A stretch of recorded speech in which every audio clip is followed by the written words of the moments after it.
découverte de la Terre aux étoiles.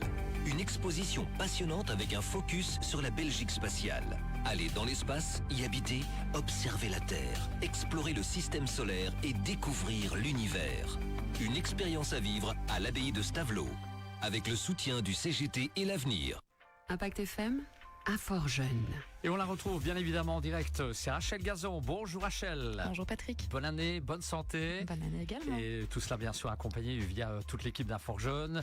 On va se retrouver également pour de nouveaux billets. Ce sera le tout premier billet cette année, Rachel.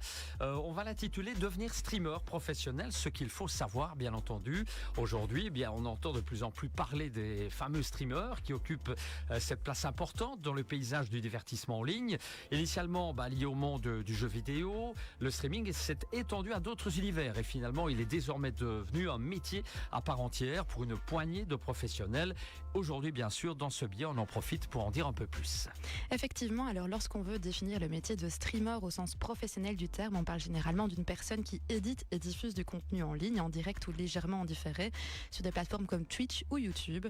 Le plus souvent il diffuse du contenu en lien avec le jeu vidéo dans lequel il va par exemple commenter des parties de jeu en live, et vu que cette diffusion se fait devant une audience qu'on appelle les viewers, le streamer est donc une sorte de présentateur et de commentateur en ligne qui doit préparer son live en amont et l'organiser pour éviter les problèmes lors de la diffusion, comme le fait de configurer des logiciels, des sons, choisir des musiques, préparer une ligne de conduite du live, etc. Très bien, alors ça nous intéresse, comment finalement ces streamers professionnels gagnent-ils leur vie? Alors c'est souvent la question que se posent les jeunes qui ont pour ambition de vivre du streaming, et c'est bien normal. Alors concrètement, les sources de revenus principales d'un streamer sont tout d'abord les donations réalisées par leurs viewers. Sur la plateforme Twitch par exemple, il est possible de récompenser ses streamers préférés en leur donnant de l'argent. Ensuite, il y a les abonnements, mais généralement la plateforme prélève une commission sur cet abonnement qui varie en fonction du nombre d'abonnés de la chaîne. Et enfin, il y a les éventuels revenus publicitaires provenant des partenariats ou des contenus sponsorisés. Alors en conclusion, pour les streamers professionnels qui débutent dans le métier, hors cas exceptionnel, il ne faut pas espérer pouvoir en vivre correctement tout de suite. Et rares sont ceux qui y parviennent vraiment, car il faudra jouir d'un certain succès, attirer des abonnés, réussir à les garder, avoir une stratégie proactive en termes de production et diffusion de vidéos, être créatif, avoir des nouvelles idées en continu, trouver des partenariats, bref, tout un programme. Ouais, ça c'est un sacré programme. Et quelles sont justement les qualités dans vos streamers? Alors tout d'abord, il faut être passionné, être organisé et rigoureux afin de pouvoir garder sa communauté, être divertissant parce qu'en effet le contenu est une caractéristique importante, mais le streamer doit également avoir une personnalité afin de pouvoir attirer de nouveaux viewers.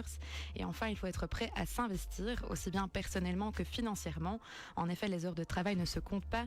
La plupart des lives se passent le soir ou en week-end pour que les viewers puissent être présents. Et le contenu doit également être de qualité, ce qui rime avec matériel de qualité, micro, deuxième écran, logiciel, etc. Et l'investissement dans du matériel opérationnel et adapté peut être coûteux également. Très bien. Alors, si on veut des renseignements, des questions, on se pose pas mal de questions éventuellement. Qu'est-ce qu'on fait, Rachel? On vient à Infort-Jeune. On vient à Infort-Jeune. Donc comme chaque semaine, je rappelle notre horaire de permanence. Donc on est ouvert du mardi au vendredi de 12h à 17h.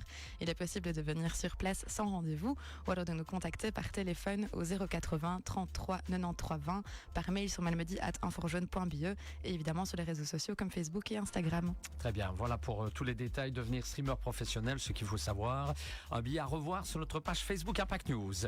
On se donne tip-top rendez-vous la semaine prochaine, même heure, en direct pour ce nouveau billet. Oui, à la semaine prochaine, on fait comme ça. À la semaine prochaine. Allez, dans un instant, les infos de 8h pour aller jusque-là, un peu de musique.